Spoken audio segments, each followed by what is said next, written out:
देह ॾिठो चंद्र चिटो ख़ुशियूं थी वियूं घर घर। देह ॾिठो चंद्र चिटो ख़ुशियूं थी वियूं घर घर। पहुतो पिरी आहे वरी दस्तक थी वई दर दर। पहुतो पिरी आहे वरी दस्तक थी वई दर दर। पहुतो पिरी आहे वरी दस्तक थी वई दर दर। आयो आ रोज़न जो माह मिठो ही दिलबर। आयो आ रोज़न जो माह मिठो ही दिलबर।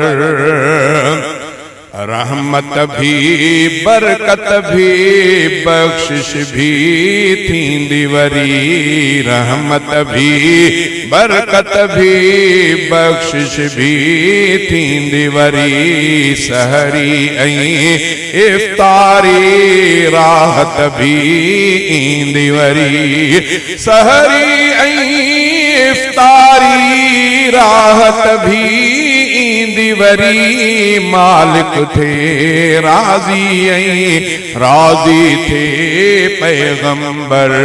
मालिक थे राज़ी ऐं राज़ी थे पैगंबर। आयो आ माह मिठो ही दिलबर। देह ॾिठो चंद्र चिटो ख़ुशियूं थी वियूं घर घर। पहुतो पिरी आहे वरी दस्तक थी वई दर दर।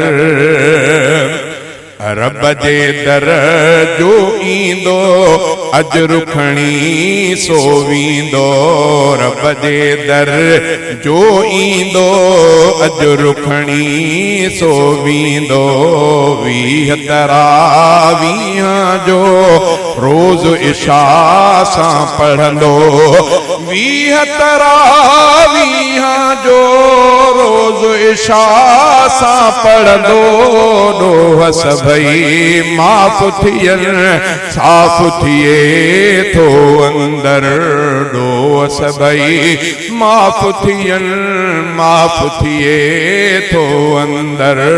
आयो आ रोज़न जो माह मिठो ही दिलबर। आयो आ रोज़न जो माह मिठो ही दिलबर।